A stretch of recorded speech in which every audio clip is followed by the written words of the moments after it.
Iniciamos o estudo do tema ação popular e ação de improbidade administrativa, referente à nossa quinta aula da disciplina Direito Processual Coletivo ou Direito Processual Civil Coletivo.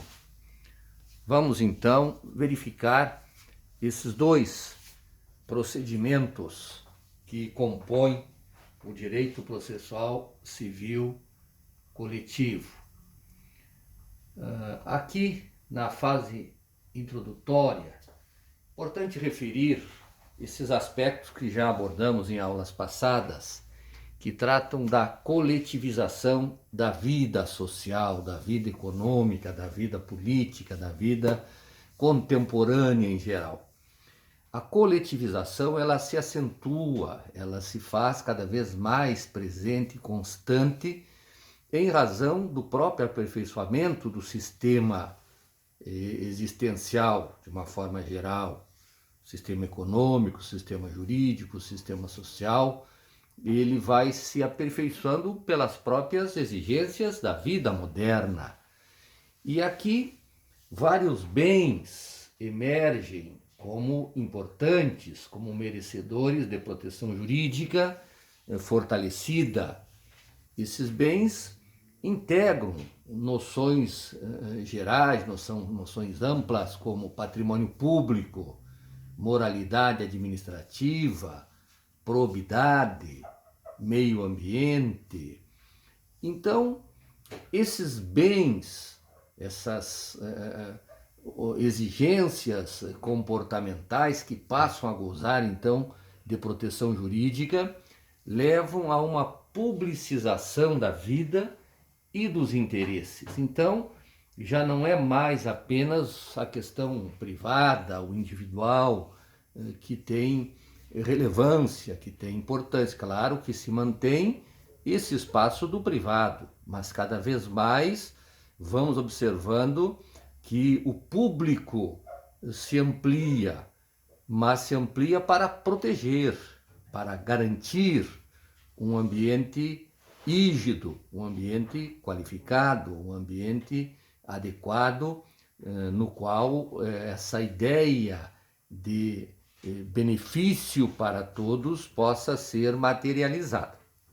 Aqui então vamos encontrar textos legais básicos que tratam da questão da ação popular e da ação de improbidade administrativa. A Constituição Federal, no artigo 5º, inciso 73, traz ali uma regulação sobre a ação popular. Também no artigo 14, parágrafo 9º, vamos encontrar a previsão de que deverá se estabelecer uma lei complementar protegendo probidade administrativa e moralidade. Também o artigo 37 da Constituição Federal vai trazer comandos que vão proteger princípios jurídicos referentes à administração pública, como que deve se dar a gestão da coisa pública. E há, inclusive, no parágrafo 4º do artigo 37 também previsão sobre as consequências da prática improba, daquela situação em que o indivíduo não se curva às exigências legais. E aqui então as leis infraconstitucionais. Lei 4.717 de 65, portanto bem antes da Constituição de 88, Constituição atual, e a Lei 8.429 de 2 de junho de 1992.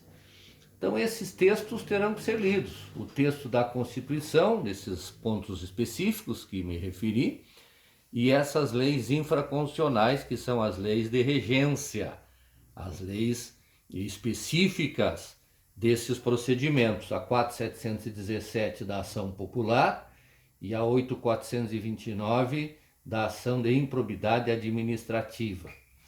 Vamos para o tópico referente ao exame da doutrina, que nós chamamos de teoria fundante. Aqui iniciamos com a ação popular. Vamos começar, como de praxe, como comumente se deve fazer, buscando uma definição. O que é ação popular?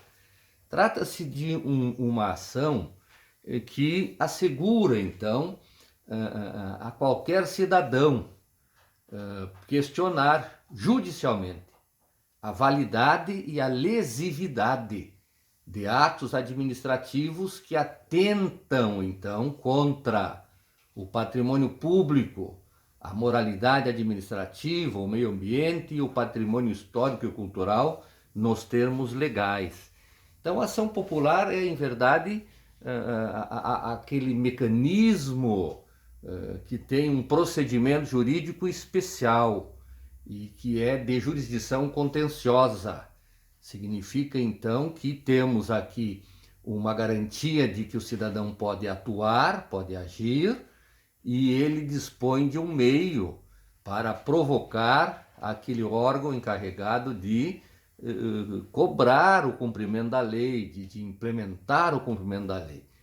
Então, é jurisdição contenciosa, há, portanto, um litígio que se estabelece aqui, e quem tem essa potência de provocar, visando proteger esses bens, então, que nós ali destacamos no conceito, é o cidadão.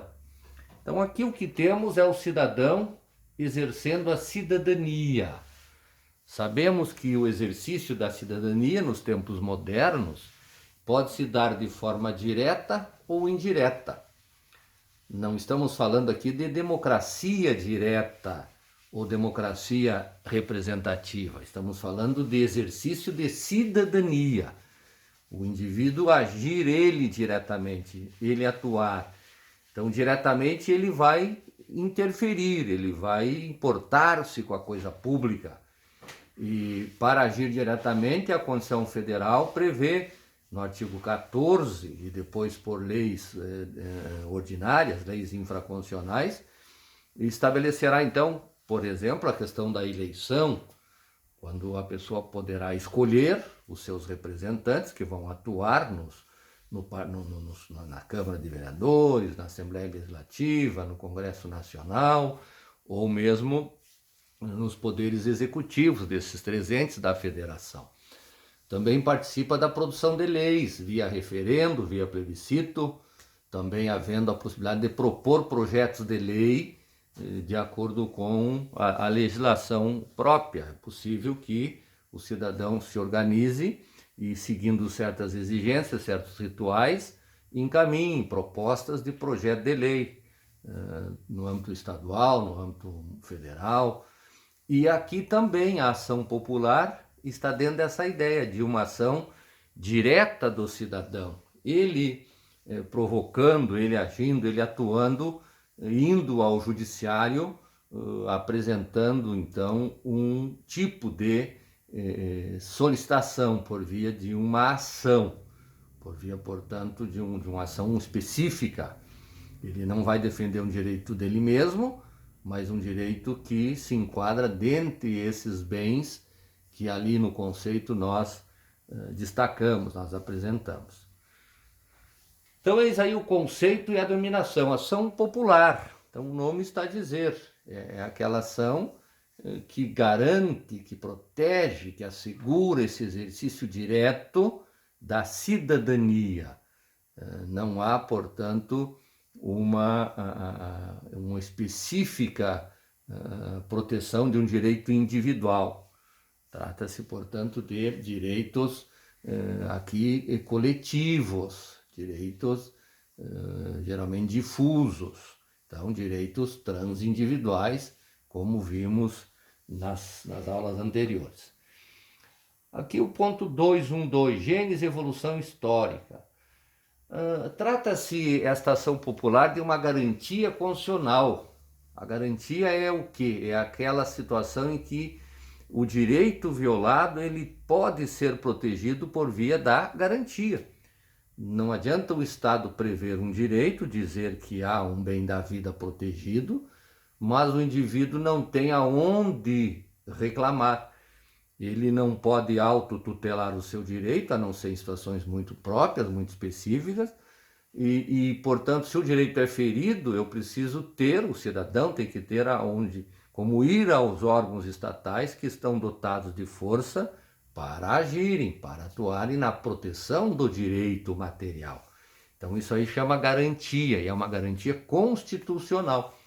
Ela começa já lá na Constituição de 1924, vejam, lá na Constituição do Império, nós já tínhamos no artigo 157 essa previsão da ação popular, claro, mais reduzida no seu alcance. Vejam o que diz ali o artigo 157, ó, da Constituição de 1924. Por suborno, peita, peculato e concussão haverá contra eles ação popular, que poderá ser intentada dentro de ano e dia pelo próprio queixoso ou por qualquer do povo, guardada a ordem do processo previsto em lei. Então, vejam que na Constituição de 1924 nós encontramos referência a essa ideia de uma ação popular restrita àqueles aspectos ali estabelecidos na cabeça do artigo 157. Depois, a Constituição da República de 1891 não vai tratar da matéria nos mesmos termos, mas vai aparecer na de 34, no artigo 113, item 38. Diz o artigo 113 da Constituição de 34. A Constituição assegura a brasileiros e estrangeiros residentes no país a inviolabilidade dos direitos concernentes à liberdade, à subsistência, à segurança individual e à propriedade nos seguintes termos. Aí o número 38. Qualquer cidadão será parte legítima para pleitear a declaração de nulidade ou anulação de atos lesivos ao patrimônio de quem? Patrimônio da União, dos Estados e dos municípios. Então vejam que há aqui uma modificação em relação lá de 24, mas também estamos já 100 anos depois, é um século ali. Interessante observar esses aspectos. Lá no Império havia uma previsão da ação popular muito restrita, naqueles casos do 157 já lá apontados, e em 34 veja que novamente temos aqui uma preocupação em assegurar ao cidadão um meio de proteger o patrimônio da União, dos Estados, dos municípios, com atuação própria, individual. Veja, qualquer cidadão, não terá que ser um órgão próprio, específico, geralmente o Ministério Público. Aqui qualquer cidadão tem que provar que é cidadão, e aí então vai propor ação. Claro que atuar dessa forma sempre pode ter um custo, às vezes um custo até que não está adequadamente contabilizado, porque enfrenta aqui muitas vezes grupos organizados que atuam nas estruturas da administração pública. Na Constituição de 37 a matéria não aparece. Na Constituição de 46 nós vamos ter então no artigo 141, número 38, parágrafo, então 38 na verdade já está ali, a mesma previsão, mas aqui vejam que há um alcance maior. Diz ali, qualquer cidadão será parte legítima para pleitear a anulação ou declaração de nulidade de atos lesivos do patrimônio da União, dos Estados, dos municípios, e amplia entidades autárquicas e sociedades de economia mista. Então, em 46 há esta ampliação, vai também para as entidades autárquicas ou sociedade de economia mista. Vejam que estamos cerca de 10 anos depois, lá da de 34, estamos em 46, pouco mais de 10 anos. E é aqui em 65 que nós vamos ter então a lei infraconstitucional, lei 4.717, esta lei que é vigente atualmente regulando a ação popular. A temática volta às condições de 67 e 69, aqui já falando em entidades públicas, portanto, uma coisa mais ampla, não fala em pessoas jurídicas de direito público, como antes lá constava nos anteriores, mas fala em entidades públicas. Finalmente, em 88, o artigo 5º da Constituição Federal, que vai então dizer aquilo que nós vimos lá em cima. Aqui está o artigo 5º da Constituição Federal, vejam ali. Qualquer cidadão é parte legítima para propor ação popular que vise anular ato lesivo. Lesivo a quem? Ao quê? Ao patrimônio público ou da entidade que o Estado participe. Então vejam que amplia aqui também até onde se pode ir com a ação popular. Também que atente contra a moralidade administrativa, contra o meio ambiente, contra o patrimônio histórico e cultural. Neste caso, então, ampliou-se na Constituição de 88 os bens que podem ser protegidos por via da ação popular, além de ficar aqui na Constituição já dito que não haverá custas judiciais nem ônus sucumbenciais para a proposição de ação popular, a não ser que se demonstre que o autor agiu de má fé. Então, eis aí esses aspectos sobre a evolução histórica constitucional da ação popular na ordem jurídica brasileira. São esses aspectos que nós devemos considerar. Vamos ver aqui a natureza jurídica e características. Trata-se esta ação, que estamos a examinar, a 4717, uma ação que regula, uma lei, né, que regula um direito de ação, portanto, direito processual. Aqui o que temos também na ação popular é uma forma de garantir a participação na vida política por parte do cidadão. É um marco que afirma os direitos de cidadania, na medida em que reconhece que o cidadão pode ir a juízo reclamar quando a administração pública desgarra-se daquelas condutas que são condutas consideradas como adequadas. Prestigia o chamado governo probo e honesto e é uma garantia constitucional. Então são esses aspectos que caracterizam a ação popular de uma forma genérica. O que se destaca aí é isso, que a Lei 4717, ela vai então regular esse meio que permite que o cidadão exerça então o seu papel de fiscalizador da boa gestão pública, daquele governo chamado probo, do governo que se quer honesto na gestão da coisa pública. Qual é a finalidade desta ação?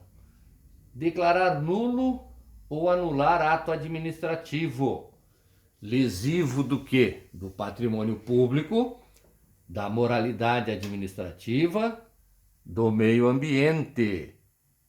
Também protege o patrimônio histórico e cultural. Os artigos 2º, 3º e 4º da Lei 4.717, que devem ser lidos, na verdade deve ser lida toda a lei, mas aqui está então a Lei 4.717, regulação popular, e ela então traz aqui as situações. Artigo 2º, são nulos os seguintes atos lesivos ao patrimônio daquelas entidades. Vejam que fala entidades, pessoas, portanto, que são descritas ali no artigo 1º. Vejam só, patrimônio da União, Distrito Federal, dos estados, dos municípios, de entidades autárquicas, de sociedade de economia mista e outras. Então, vejam que o conceito entidade, ele amplia entidades mencionadas no artigo 1º, o artigo anterior diz ali, o anterior do 2º é o 1º. Quais os casos? Incompetência, vício de forma, ilegalidade do objeto, inexistência de motivo, desvio de finalidade. E vejam que aqui a lei mesmo está a dizer quando que há incompetência, quando que há vício de forma, quando que há ilegalidade do objeto, quando que os motivos são motivos, portanto, que não se adequam, quando que há desvio de finalidade. Então aqui são situações que a lei prevê, dizendo então o que é protegido, quando é que se tem uma conduta que deve ser detida, deve ser, portanto, impedida, porque ela fere esses bens, fere o patrimônio público, fere a moralidade administrativa, que é um princípio, atenta contra o meio ambiente, ou contra o patrimônio histórico e cultural. Então esses artigos ali vão nos trazer esses dados. Legitimidade ad causam. Aqui eu tenho que olhar dois aspectos. Ativa. Quem é que tem a legitimidade ativa? Quer dizer, pode propor a ação, que pode intentar a ação popular. Qualquer cidadão. Está ali, ó. Qualquer cidadão será parte legítima para pleitear, para requerer, para pedir. Aonde? No judiciário. Portanto, é uma forma de controle do exercício dos poderes do gestor público. A prova da cidadania para ingresso em juízo será feita com o título eleitoral ou com algum documento que corresponda a ele. Então, a pessoa prova que é cidadão, trazendo então a sua inscrição lá no cartório eleitoral, lá no Tribunal Eleitoral. Vejo então que aqui se amplia de uma forma bastante acentuada esta potência de exercício da cidadania, inclusive assegurando que outros cidadãos possam também, caso queiram, participar da ação, possam, portanto, vir também a essa ação para proteger, para apoiar aquele que tomou a iniciativa, sempre, portanto, com o seu próprio nome. A legitimidade ativa passiva, aqui é de pessoas jurídicas de direito público, direito privado e pessoas naturais. Vejam o que diz o artigo 6º. A ação será proposta contra quem? As pessoas públicas ou privadas e as entidades descritas no artigo 1º.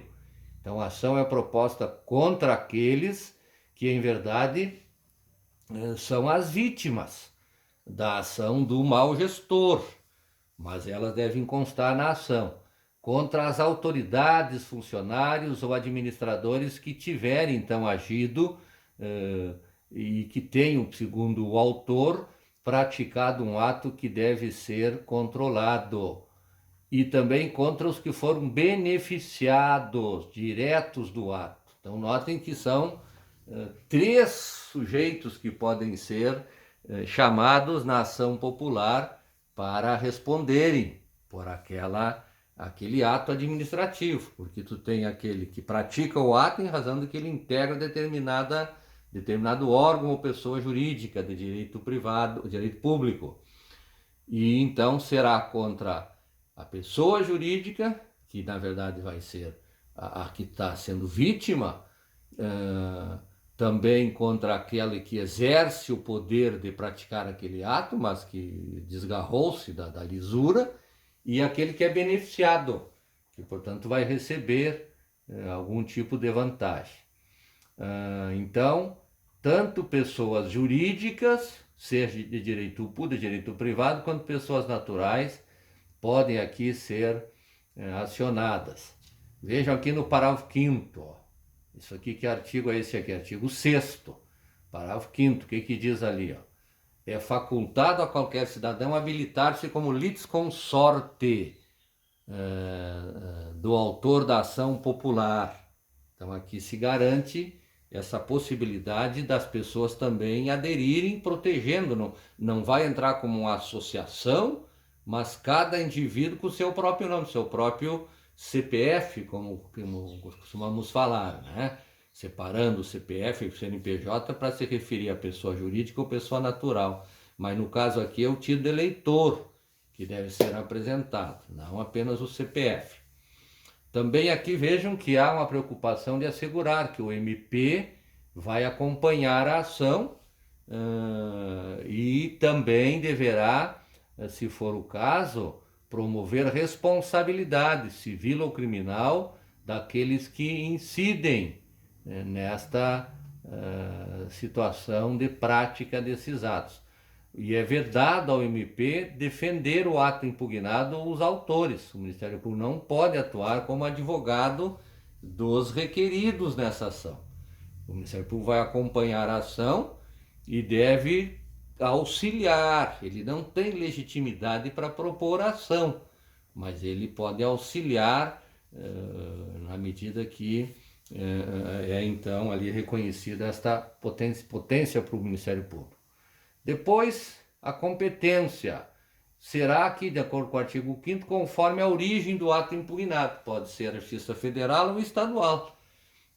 de acordo com qual é a pessoa jurídica de direito público envolvida, se for a União, se for Estado ou município. Dependendo do caso, será uma ou outra. Está ali no artigo 5º, então, essa previsão. Procedimento, artigo 7º ao 19 da lei que trata da matéria, da lei de regência, a 47/17. Vejam então, vamos apenas apresentar alguns, vocês terão que fazer a leitura dessa lei, nós temos um pouco tempo para fazer os comentários, está aqui, ó. Do processo, a ação vai obedecer o procedimento ordinário, observada algumas normas que modificam, que constam aqui. O juiz deverá ordenar, com despacho inicial, a citação dos réus, intimação do MP. Deverá, então, também solicitar aqui documentos que eventualmente tenham sido pedidos na inicial, dando prazo para o atendimento desses documentos. Que mais? Se o autor preferir a citação dos beneficiários, vejam que aqui você tem, os beneficiários são aqueles que recebem vantagens em razão da prática do ato, não foram eles que praticaram o ato administrativo, porque isso é competência daquela autoridade, daquele funcionário investido dessa competência. Então aqui tem uma questão que a citação dos beneficiários poderá ser feita por edital. O prazo para contestar é de 20 dias. Então aqui uma peculiaridade importante. E pode ser prorrogado por mais 20. Que mais? Vejamos aqui.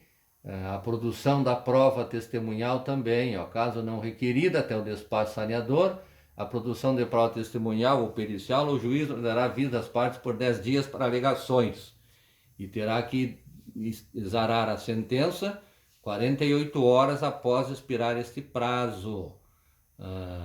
Se houver alguma necessidade de prova, o processo vai tomar o rito ordinário.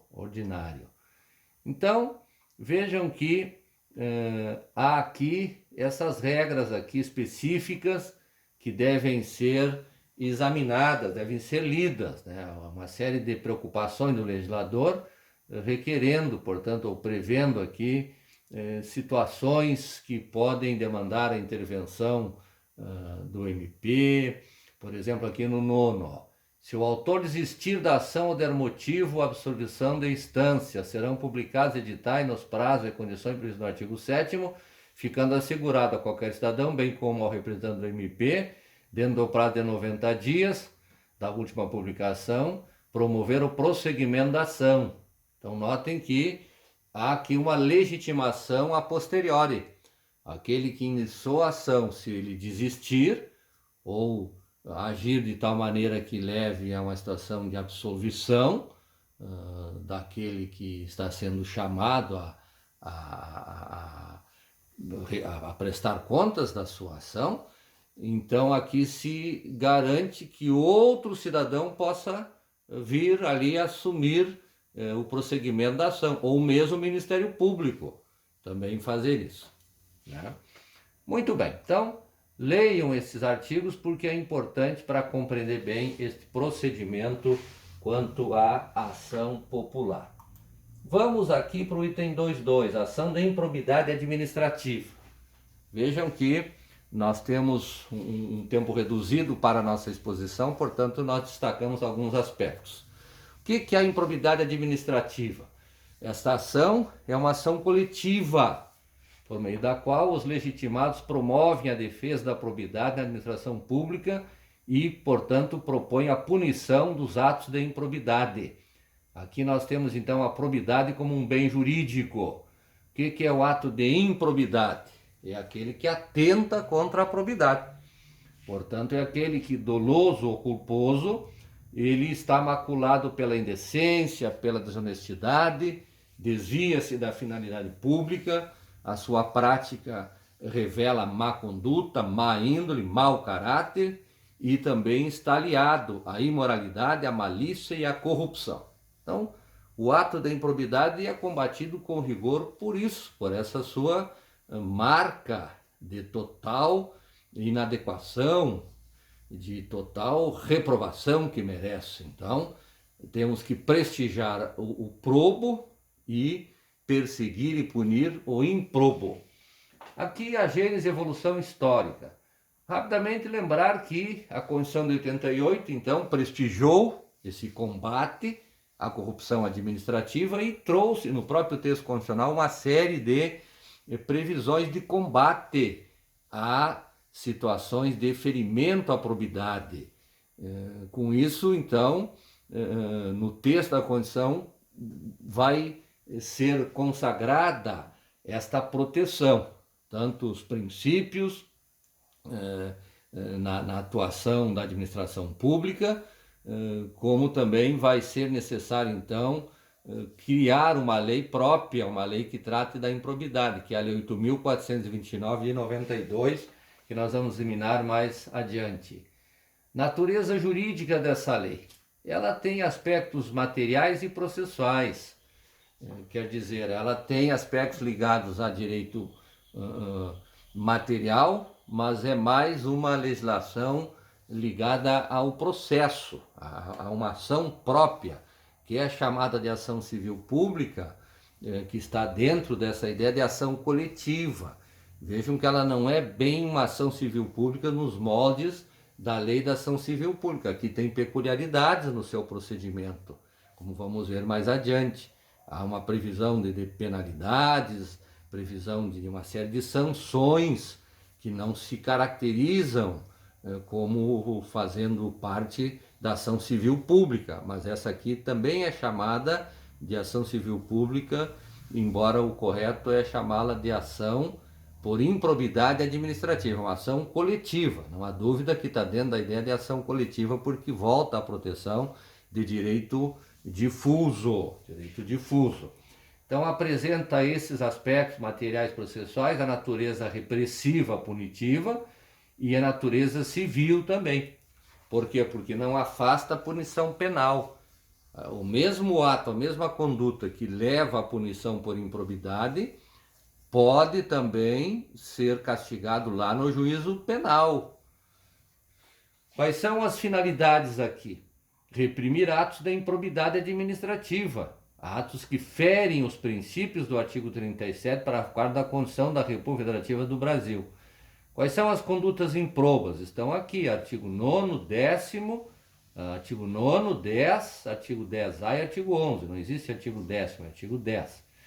Então, constitui ato de improbidade administrativa, enriquecimento ilícito, lesão ao erário, contra os princípios da administração pública. E o artigo 10A também estabelece como ato de improbidade aquelas concessões indevidas de vantagens financeiras ou que implicam em um uso inadequado de isenção tributária. Lá no artigo 10A há esta previsão que foi inserida aí nesta lei. Então essas condutas são improbas: enriquecimento ilícito, lesão ao erário, concessão indevida de vantagem econômica ou tributária e aqueles atos que atentem contra os princípios da administração pública. Aqui o artigo 9º, o artigo 10, o artigo 11, eu trouxe aqui a cabeça deles, mas no texto legal nós vamos encontrar de uma forma bastante descritiva quando que se tem essas condutas. Vejam aqui a lei 8429. Vejam aqui então o que diz a lei, dos atos da improbidade administrativa, artigo 9º. Então ali na cabeça do artigo está esta ideia geral de enriquecimento ilícito. Quando que isso ocorre? Vários incisos aqui no artigo 9º. Vamos ver alguns para situar o nosso tema.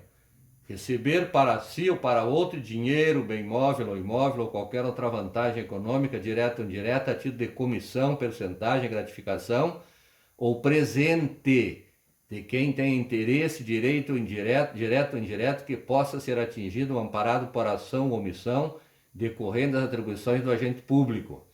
Então notem que aqui a grande regra é essa, da cabeça do artigo. Ao ferir qualquer tipo de vantagem patrimonial indevida, em razão do exercício de cargo, mandato, função, emprego ou atividade, nas entidades descritas lá no artigo 1º. Então, o enriquecimento ilícito, que é essa figura genérica, é quando este agente público, em razão do cargo que exerce, do mandato, da função, do emprego ou da atividade que desenvolve naquelas entidades descritas no artigo 1º, então busca essas vantagens aqui descritas. Note que são vários incisos que devem ser lidos, para se compreender bem, então, essa questão do enriquecimento ilícito. São 12 incisos aqui. Depois, aqueles atos que causam prejuízo ao erário. Vejam o que diz aqui, ó. Ação ou omissão que enseje perda patrimonial, desvio, apropriação, malbaratamento ou dilapidação dos bens ou haver das entidades descritas no artigo 1º. E aqui vem então uma série também de descrições dizendo quando é que a conduta desse agente implica nesta situação aqui de prejuízo ao patrimônio público. São vários incisos também que devem ser lidos e que devem ser compreendidos a partir da leitura. Vejam ali que são, aqui vamos chegar a 21 incisos nesse artigo 10. O artigo 10A tem apenas essa cabeça do artigo, constitui ato de improbidade, ação ou omissão para conceder, aplicar ou manter benefício financeiro ou tributário contra a previsão específica da lei própria, a lei complementar número 116. Então aqui é para evitar que o gestor público, utilizando então de mecanismos espúrios, venha a promover uma espécie de guerra tributária, mantendo aí empreendimentos no seu território com benefícios financeiros ou isenções tributárias indevidas. Porque a lei permite isso, mas daí tem certas regras. Também atos que atentem contra os princípios da administração pública, artigo 11. Aqui, qualquer ação ou omissão que viole deveres de honestidade, imparcialidade, legalidade e lealdade às instituições. E aqui, então, toda uma lista de quando é que se tem esse atentado contra os princípios. Muito bem, então eis aí os princípios. Vejam as penalidades que são previstas para quem pratica essas condutas improbas, que os artigos 9, 10 e 10A e 11 relatam ou instituem. Vejam aqui as penas, artigo 12. Independentemente da sanção penal, civil ou administrativa prevista em legislação própria, aquele então que é responsável pelo ato da improbidade está sujeito às seguintes cominações, que podem ser aplicadas de forma isolada ou cumulada, de acordo com a gravidade daquilo que foi praticado. No caso do artigo 9, estão aqui as previsões: perda dos bens, os valores acrescidos, ilicitamente ao patrimônio, ressarcimento integral do dano, quando houver esse dano, perda da função pública, suspensão de direitos políticos por um certo prazo, pagamento de multa, de acordo com uma faixa ali escalonada. Vejo então que para o artigo 9 há um tipo de pena, o artigo 10 uma pena um pouco diferente, o artigo 11 uma pena um pouco diferente, e no artigo 10A também um pouco diferente. Então, aqui há uma previsão de quais são os castigos que são aplicados àqueles que incidem nessa prática de atos de improbidade. Vamos ver a legitimidade ad causam para propor esta ação de improbidade administrativa. O artigo 17 está dito: a ação principal, que terá o rito ordinário, será proposta pelo MP ou pela pessoa jurídica interessada, portanto aquela que sofreu que está, portanto, submetida ao prejuízo que deriva dessas ações, dessas condutas de improbidade. Pode até não haver um prejuízo, mas o fato de não seguir os princípios, isso já implica numa situação de deslealdade para com a entidade a qual a pessoa pertence. Então, qualquer pessoa que seja agente ativa na prática do ato de improbidade poderá ser, então, aqui legitimado para ser aqui chamado a causa passiva. Qualquer pessoa que seja agente ativo na prática da improbidade poderá ser chamado a responder por essa conduta. Então, a legitimidade ativa ela é restrita ao MP ou pessoa jurídica interessada. Vejam que não abre para outras pessoas jurídicas de direito tipo associação e que defendam determinados interesses de consumidores, é aquela interessada. E a passiva, qualquer pessoa, seja jurídica ou natural. Qual é o procedimento? Aqui é o comum ordinário com algumas adequações. Assegura, por exemplo, a defesa prévia, é possível uma celebração de acordo e não persecução civil nos termos da lei. Então, a legislação, ela traz aqui algumas regras que devem ser lidas, que dizem respeito sobre o procedimento. Vejam aqui artigo 14 e seguinte, procedimento administrativo e processo judicial. Então aqui é regulado, porque qualquer pessoa pode representar para aquela autoridade que tem a competência para promover a investigação no caso de um ato de improbidade. Então alguém sabe que há uma prática de um ato de improbidade, tem que fazer essa denúncia administrativa. Então ali no artigo 14 estão as regras sobre como isso se dá.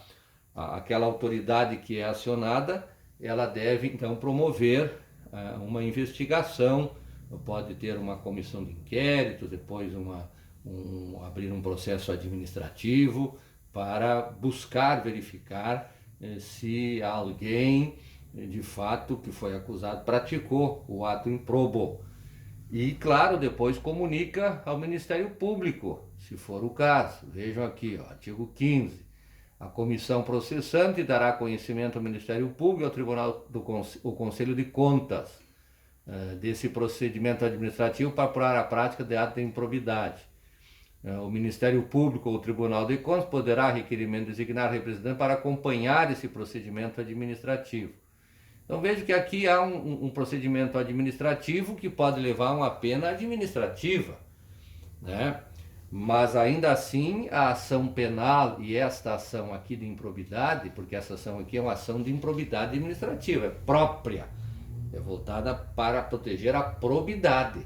Então a pessoa pode responder administrativamente, pode responder civilmente, pode responder penalmente e ainda aqui com ação de improbidade. Vejam que a punição no caso da improbidade ela é severa. E aqui no artigo 17 está dito, a ação principal terá o rito ordinário, será proposta pelo MP, como eu já falei, ou pela pessoa jurídica interessada. Aqui vejam que havia uma vedação da transação, isso foi modificado em 2019. As ações que trata esse artigo admitem celebração de acordo de não persecução civil, nos termos dessa lei. Então é possível que se faça aqui, de acordo com esta previsão legal dos artigos seguintes, uma composição de não persecução civil. Claro que, nesse caso, facilitará tudo, com a demonstração do ato, a aceitação de que houve erro, uma indenização também para os cofres públicos. Muito bem, então eis aí os procedimentos com as suas peculiaridades, que devem ser lidos. Com isso, nós então encerramos aqui a exposição desses dois procedimentos, tanto a ação popular quanto a ação de probidade administrativa. Elas são ações coletivas, sendo que a ação popular é o cidadão na defesa do direito coletivo, do direito difuso. E a ação de improbidade administrativa é uma ação coletiva protegendo o direito transindividual, o direito difuso, mas agora com legitimados mais específicos, como vimos ali. É isso por hoje. Vamos então agora para o questionário. Bons estudos a todos.